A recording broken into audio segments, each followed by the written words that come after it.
hold on. Fans, don't get greedy. I want to point out. Don't get greedy. What's up, everyone, and welcome to the weekly Q&A. For our first question, Shaq Fu asks, which Star Wars movies are currently being developed, and should we be worried about the state of the films? So this is all from that Variety article that came out a couple days ago that was specifically talking about how the Kevin Feige movie and the Patty Jenkins movie, Rogue Squadron, are shelved, not in development anymore, which doesn't sound like news to me. Like, it didn't surprise me, I'll say that. Yeah, I mean, last we heard from Patty Jenkins, she just said, I don't know if it's happening or not. She did and say guess what? It's not. Yeah, she did say she was still working on it in some capacity, but yeah, like Molly came down and showed me the article and I was like, yeah, that makes sense. And like, I didn't even want to do a video on it. People were like tagging me to check on you because everyone was worried that you'd be upset, but you know, they've burned us too many times already that we're just like, yeah, okay. Exactly. Like, I appreciate the concern, everyone, about, like, obviously I want a Rogue Squadron movie, and you know, there's still hope in me for that. There's hope in me that a Rogue Squadron story or a pilot story can happen. You know, Star Wars has a long history of, well, this project fell through, like Star Wars Underworld. Stuff from that project has been included into the Bad Batch and in Rogue One. Like, Saw Gerrera was originally created for Star Wars Underworld, and then they moved him into the Clone Wars, and then of course he got more and more prominent. The Church of the Force is something from Star Wars Underworld. So, you know, there's still hope that we can get the pilot story that we all want, not just me. Sure, yeah. So, yeah, I mean, RIP to Rogue Squadron. Yeah, it just did not surprise me at all. Like you said, I'm just kind of jaded. Like, yeah, all right. And I guess I feel like I'm not worried about the future of the films. Especially, I think Bob Iger just today, there was another, I think Hollywood Reporter put out an article where he said that they are really going to be careful about the next Star Wars film that they put out. And they want it to be the right one, which is good. Yeah. Like, it might mean that it won't come out right away, but something that I've talked about before is I think it was a mistake for them to rush into the sequel trilogy, and that they set the deadlines for it first. They're like, we're doing episodes 7, 8, and 9. These are the dates they're coming out. And Bob Iger, like, would not let them budge from those dates, especially Rise of Skywalker. They were like, we need more time. And he's like, no. I have a feeling that whatever Patty Jenkins was writing for Rogue Squadron might have been for too old of an audience. And maybe they wanted to pivot to, like, we got to make sure this movie appeals to everybody. I think you're right about the appealing to everyone aspect of it. I mean, I have no idea what she was writing, what the story content would have been. But even me, someone who would have loved to see that film, was like, really? The next movie after the Skywalker saga ended is going to be Rogue Squadron. Yeah. Like, it seemed like an odd choice. Yeah. And I think that at the time, they were just kind of throwing out movies left and right. And they were like, we can do anything. I think like, they made another Top Gun movie. Quick! Rogue Squadron. I think that they were just throwing out whatever. And yeah, we just got all these announcements of Kevin Feige's doing a movie, and Patty Jenkins, and Taika Waititi. Ryan Johnson's got a trilogy on the way. And like, all of that stuff, I think they weren't putting enough thought into an overall plan for Star Wars. And so even though it's taking a long time to get to our next Star Wars film, I am at least like, all right, you are taking your time now. I think some lessons were learned, and hopefully 2025, we keep that date. Like, I do think there are films in development. I even think that this article coming out a month before Star Wars Celebration, I'm like, maybe that bodes well for an announcement at Celebration. I do not know. Just crossing my fingers. It seems like things are stirring. Drums in the deep. What's that quote? People are chittering about, like, possible Star Wars news. Drums happening. in the Deep is a bad omen, though, Molly. So that's Cheer- what happens right before all the dwarves die. Cheers in the Deep. There you go. Yeah. But yeah, I agree. Like, this feels like just the calm before the storm. Like, everybody's kind of like, what could happen? Well, there's this option and this option. And in that article, the next one they talked about was Kevin Feige and how his project was supposedly scrapped. Yeah. That's all of them except Taika's, right? Taika's sounded like, in that article, Taika sounded like he was still working on it actively and planning on having a role, and they compared it to his role as Hitler in Jojo's Rabbit. And I mean, he tends to have roles in all those movies, yeah. Korg and the Thor movies. Yeah. So I was excited from the get-go for a Taika Star Wars film. I know a lot of people turned on him after Thor Love and Thunder, but I have faith. I find that to be exhausting. Like, people just have such a short-term memory of whatever the last project that came out was. Like, that's how good you are. And when Thor Ragnarok came out, everyone was like, Taika Waititi can do no wrong. And then he makes Thor 4, which I also didn't really care for. But then I didn't decide I hate Taika Waititi all of a sudden. I still love, I think, every other one of his movies, at least the ones I've seen. Mm-hmm. So it's just exhausting for people to... We're seeing it with Favreau and Filoni, too. For a while, they were like, people saying they should do everything in Star Wars. Mm-hmm. And then some people didn't like the Book of Boba Fett, and they're like, never mind, they're terrible. Keep them away from Star Wars. And you're like, what do you people want? Yeah. I have a tinfoil hat theory, so I'll just boop. You have to do it. Yeah. I feel like maybe because Patty Jenkins and Kevin Feige are both involved in Marvel / DC things. Yeah, like, Patty Jenkins is DC. Patty Jenkins is DC.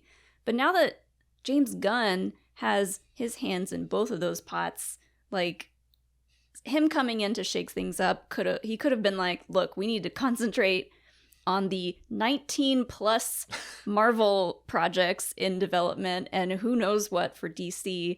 And they were like, I know you want to do Star Wars, but let's stick to what we know. Yeah, I don't know that James Gunn had anything to do with the Feige situation.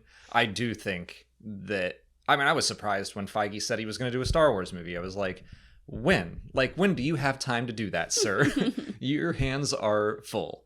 I doubt the James Gunn situation affected that at all. It just made me think that because there was like a common element, but I don't know. I don't know what I'm talking about. I mean, the Feige stuff, the Jenkins stuff, I think that they just had all these movie ideas, and I think they were probably all one-offs, like Rogue Squadron. I think they were all kind of a Rogue One or Solo a Star Wars story situation, mm-hmm. instead of introducing a new big idea. And I think based off of Kathleen Kennedy's comments before, she has said the same way that we have long-term partners in television, like Jon Favreau, they're looking for that in film as well. I think that they want whatever comes out next to be a big deal, mm-hmm. and not, as much as Rogue Squadron would have been a big deal to me, it wouldn't have been to everyone. So sure.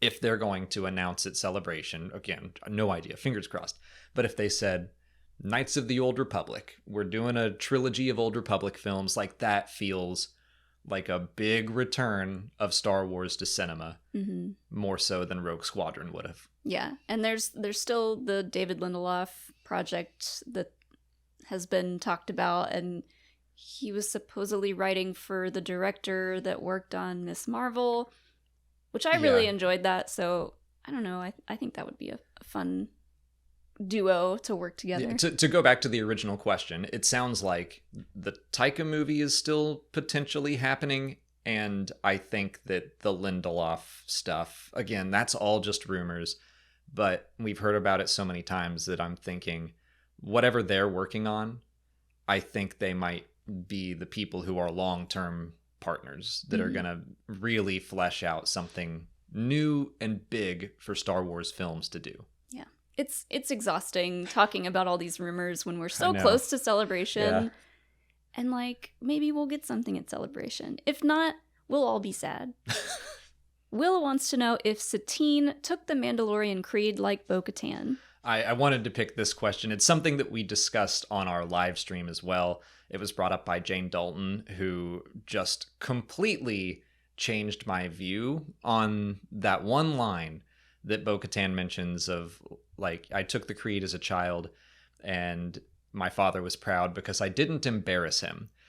My initial reading of that was kind of like her saying, I didn't embarrass him that day, but that the rest of her life may have been an embarrassment to him. I mean, she joined Death Watch. She fought against her own sister. That's kind of how I read it.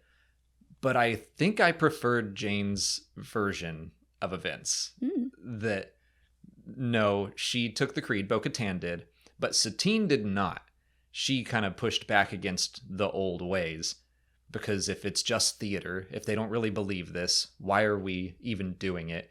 Satine, her story in the Clone Wars is all about helping Mandalorians evolve and change and not be warriors all the time. I could see her refusing to do the Creed and that being the embarrassment that Bo-Katan is referencing. Yeah, I need to watch that scene again, because was it Din having that reaction / question of, oh, you took the Creed? And her being like, yeah, I wasn't an embarrassment to my dad. Yeah, well, he said, I bet your father was proud.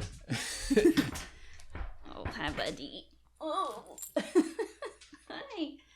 I was gonna let him settle down a little bit. Yeah, he said that I bet your father was proud. Yeah. And she said, yes, he was. I didn't embarrass him.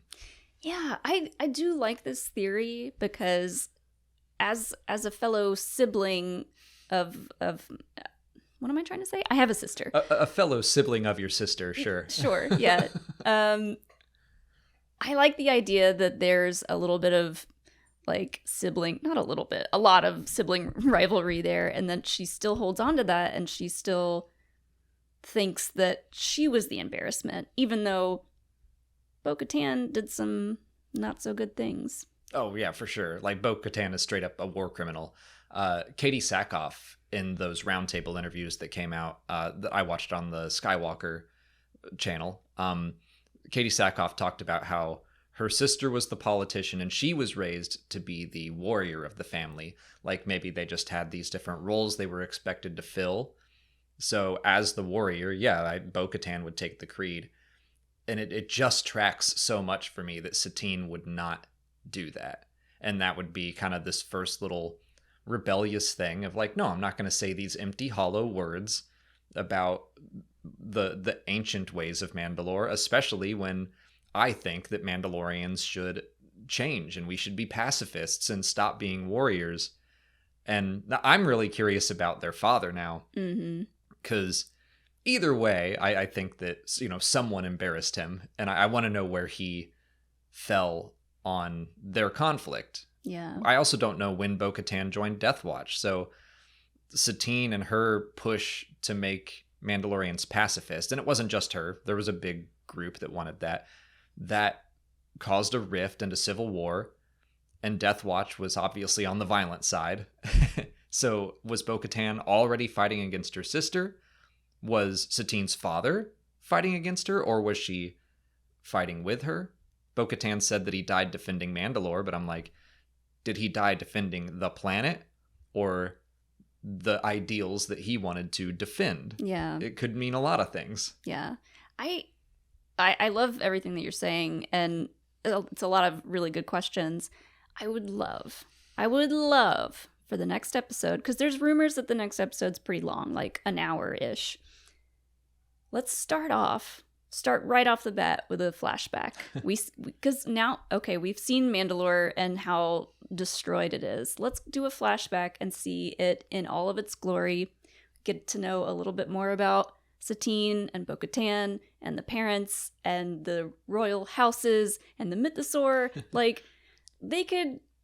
Originally, I thought that's too much for them to explain to the general audience, for most people to, like, wrap their heads around, okay, who's Satine, blah, blah, blah. So I don't know if they'll be able to pull that off. But they did the flashback with Obi-Wan and Anakin, and that didn't, like, explain anything, really. It was just a fun flashback, but, like, I think they could do it. I think they could do a quick, not even a quick, like, they could do like a 10 or 20 minute flashback, just explaining the major beats of Mandalorian history. I think that they might do a flashback at some point. And both of us, when she started talking about her sister, we kind of leaned in like, are we about to see Satine? Mm-hmm. I think that they are trying to trickle out Bo-Katan's history in a way that does not overwhelm people who don't already know it. Yeah. But the fact that they are kind of giving us a little more, and even like her father, we've never heard anything about her father before, as far as I can recall. So I'm like, this is news to me. So maybe they will keep doing that. Flashbacks aren't unheard of in The Mandalorian already. So I think there's room for it. I don't know if they're going to do like one big flashback to explain it all in one information dump, but I'm really hoping that Bo-Katan starts to be a little more honest about her own role, because she keeps saying like, oh, I'm so tired of Mandalorians fighting one another. I'm like, okay, well, like, tell Din what you did 20 years ago. I think it makes sense that they would go into her history, because right now the general audience is like, boy, Din is really going in hard with the cultists. Mm-hmm. That's a little bit worrying. And that Bo-Katan was all about taking the helmet off. She's all good. She's the model Mandalorian. And now we flip that, and we get to see like all of her baggage. Right. Just show that like all the Mandalorians are messed up and they need to unite and come together and just figure it out, Mandalore. But yeah, it's such a fun question about Satine that is a very deep cut and nerdy thing to talk about, that only people who watched the Clone Wars are like, hold on, wait a minute, all these questions. We got the Charlie Day string theory happening. It's so good. And I love that idea that Satine would have been the embarrassment that day. According to Bo-Katan. Yeah. YHC Tower asks, what questions we hope Star Wars answers next now that we know what happened to the Zillo Beast? Yeah, made the joke about how once a week someone would ask, like, whatever happened to the cloning of the Zillo Beast? And I'd be like, I don't know. And now, thank you, The Bad Batch, for answering that. So what's next? Corky. I don't care about Corky, but a lot of people do. Honestly, I'm sorry. I don't get why so many people love Corky. I don't either. For once, we're on the same page here. Yeah. A couple weeks ago, I said something and you were like, oh, the internet's going to hate you. And then you said something. I was like, internet's going to hate you. Now we said something. The internet will hate both of us equally. Corky's dead. I think he is. Dead and gone. I think he is. With a name like that. Sorry. Honestly, yeah. Can you imagine Corky Kryze popping up in The Mandalorian and people taking him seriously? There's no even like good nickname. And I don't want to sound mean, and I know I do, but like, just know that I'm coming from a good place with all of this. Corky is not, they're not going to use a character with that name in The Mandalorian. They might. Like Dave Prove Filoni me wrong.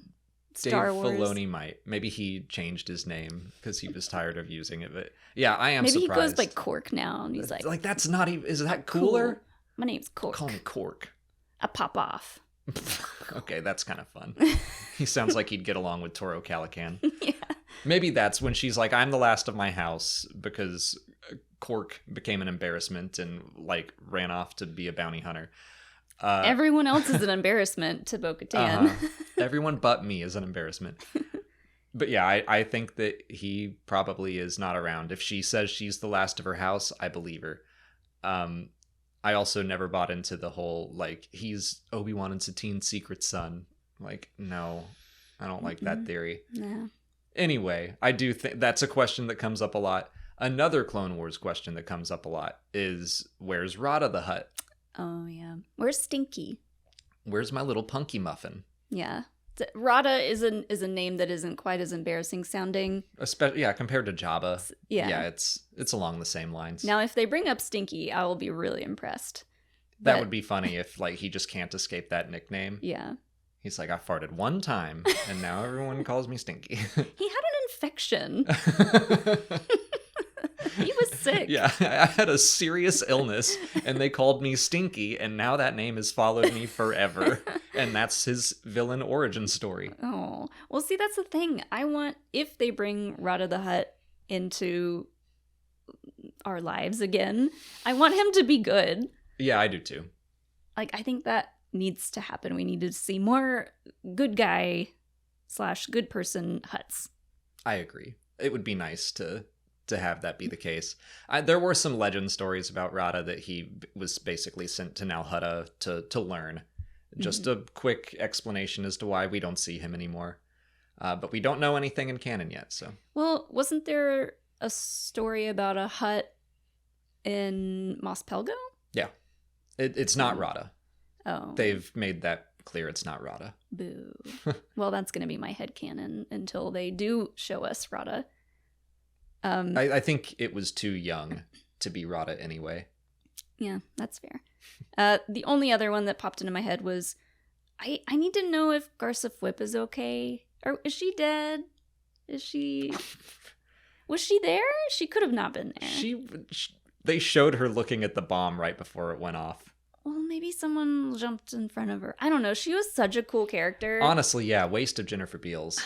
Seriously. She was gorgeous, and her outfits were amazing. Maybe too expensive to keep making, and that's why they were like, we gotta kill you. We gotta get rid of you. I want her to be alive, but maybe that's just me. Yeah. Okay, for something I want answered, where's Cobb Vanth? We're answering things that happened a year ago. He was like the big major post-credit scene. Yeah, in Book I of want to Boba make Fett. sure what modifications did they give him? I am genuinely concerned about that. I want to make sure he's still I'm sure they were good just ones. the best. I don't want him to have like a giant like robot. I don't know. I want him to just still look like Cobb Vanth. He seemed rather person-shaped in that back to tank. I think so. And he just got shot in the shoulder. It doesn't seem like that is that grievous of an injury. Yeah. And I don't want him to turn into General Revis the You next don't time want we see him. an eyeball in a bowl in a spider droid and a bigger spider droid? No, I want to make sure he's all still there and he's okay. But most questions we get are questions we haven't had answered for 20 years. Molly and I are like, that thing that happened a year ago? Hurry up. Get on it. Spider-Man of Earth 1218 wants to know if Palpatine bringing the Zilla Beast to Coruscant was the dumbest thing he ever did. Yeah, Palpatine gets a lot of praise for how much of a master manipulator he is and how masterful planner. And got backup plans on backup plans. But he's made some dumb moves, and the Zillo Beast is 100% one of them. Yeah. I mean, I think he thought it was still a good plan, and he could have, like, figured out ways around that. But yeah, the Zillo Beast was bad. I think picking a fight with Mace Windu is another dumb thing. Not shutting off your zappy fingers when people keep deflecting it into your own face. Mm-hmm. Especially the second time. Like, the first time around, maybe he didn't know that was going to happen with Mace Windu. But on Exegol, you knew. Yeah. You experienced it already. And he just didn't stop until he disintegrated. Maybe the planet killer weapons, just making another one, making more of them. Electrocuting someone's son right in front of them, I think that's kind of a dumb move. Mm. But yeah, it's just his overconfidence is his weakness, like Luke said. Sami Korhonen asks which era of Star Wars we think needs more stories and if there's anything we feel is currently missing in the franchise. The only era I want to get to is like anything outside of the Skywalker saga. Mm. We have the High Republic, but you know, so many of the stories we've had have just taken place in the 60-year period. And I'm like, we can go lots of other places. Yeah. And right now in the current canon, like, I'm working on the complete canon timeline again for this year, and I'm like, prehistory and the Old Republic have so little. Yeah. And it'd be nice to have an actual story there. I mean, it feels like they're saving that for something big. Yeah, hopefully. So, yeah, my answers were going to be, obviously, Old Republic and post-Episode 9 stuff. I really want to know more about Rey. Is she okay? Is she all right? Is she happy? If I want to say an answer within those 60 years, I would say kind of the events leading up to the sequel trilogy. I think we need a lot more context there. Shadow of the Sith, Bloodline, those are excellent starts, but I would like more. Yeah. I think there's still room for stories to be told between episodes 1 and 2. Yes, that's a good one. Like, show us more of Anakin training. Like, the prequel fans are large and in charge right now, so like, give us more prequel content. That's a great one, because I think there's one comic by Charles Soule. It's a good miniseries, and then there are a couple like one-off stories. But for the most part, in between episodes 1 and 2, not a lot going on. Queen's Shadow, I think, is in there, but it's a 10-year gap that we don't have much. Yeah. On to YouTube questions. Jan Melantu wants to know if Emery and other assistants at Mount Tantus could be clones. I definitely do wonder why they went with an accent that sounds so similar to Omega's. It sure does. I mean, she doesn't have the blonde hair, but yeah, just having the accent kind of points you in that direction. It definitely makes you go, why? So I want to say no. I don't think she is. I feel like Nala Se was there when she walked up and talked to Hemlock. I feel like Nala Se would have had something to say about that, but yeah. They've never said that there aren't more female clones. They said that Omega was the only other non-tampered with, like Boba Fett, like Alpha. It could be a mixture of another female clone and just a random Mount Tantus experiment. Like, it would make sense to me that they couldn't find anyone loyal enough to work there and participate in all their random experiments, so they like created someone to do that. Or maybe Emery is like a second generation clone, as in maybe she is a clone of Omega, an altered clone. That'd be weird, but like Mount Tantus is heavily tied to cloning, so it sure would not surprise me to learn that people that work there are clones. Yeah.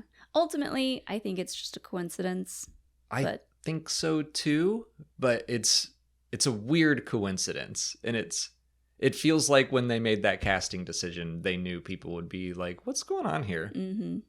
I mean, Mount Tantus is meant to be kind of mysterious. Like, what are they doing over there? That's true. Flatwin asks if we could see the Zillo Beast fight the Mythosaur. Hold on. Fans, don't get greedy. I want to point out that this question was written before the latest episode of The Mandalorian. So they were just saying, like, maybe we'll see a Mythosaur. And then it happened. Yeah. And we just got the Zillo Beast back. So if the Zillo Beast is at Mount Tantus, and they bring this up as well. So Thrawn in the Legend stories has heavy ties to Mount Tantus. So what if he goes back to Mount Tantus and he's like, oh, there's a Zillo Beast in here. Let me just unleash that on the galaxy somewhere. And Din's like, I'll get my kaiju and we'll kaiju battle. I mean, maybe. They do keep showing us giant monsters. Like, we got the Crate Dragon. We got the turtle dinosaur thing. We got the big four-armed or four-legged thing in Book of Boba Fett that was like, looked kind of like stop motion-y. I forget. Oh, yeah. What that one wasn't big enough to take on a Zillo Beast. That was a medium monster. Yeah. Just a mini monster. I mean, I agree with my first sentiment. Don't get greedy, but maybe? I think no. I think pulling the Zillo Beast into the Mandoverse would be a real mind mess I was trying to think of a nice way to say that. Yeah. A real, like, what? For people who hadn't watched the Clone Wars. Well, also, just by going into Book of Boba Fett and all the stuff that they did with the Rancor and the symbolism there, I don't see them taking the Mythosaur and just being like, all right, who can he fight? Right. I don't know.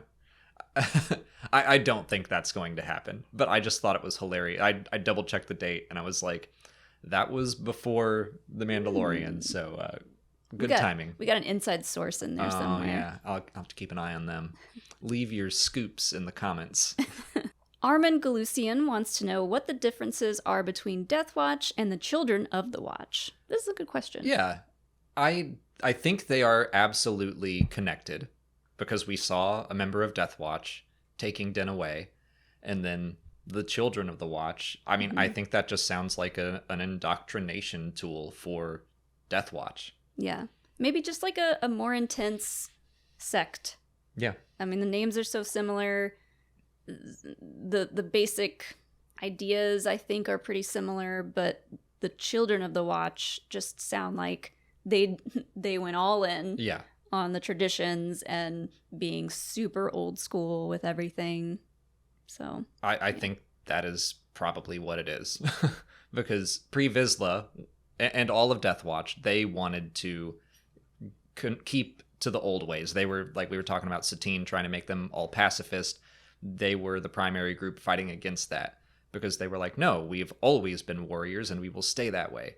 They didn't follow the helmet rule. They took their helmet off whenever they felt like it. Yeah. But as they were building up their forces, I could see them being like, we are going to super indoctrinate these kids, which is just terrible. But that's what I think it was. Yeah. AJ asks if there will be a Sith in the High Republic. And they specifically asked, will we get like a Sith story? I think the Acolyte will serve that, but I wanted to focus on the books. And will we see the Sith at all in Phase 3, for example? Because Phase 2 is almost wrapping up. I mean, I think it would be a fun, like, last chapter / epilogue thing to put into whatever the last book of the High Republic time period is. I agree. An epilogue of 2 Sith on Exegol. Just like, hanging out. Did you hear about all this Nihil business? That's crazy. Makes our job easier. Okay. Yeah. I want them to keep it like pretty vague, real creepy and mysterious. Like, I don't know. It's something that I think there's a lot of potential for.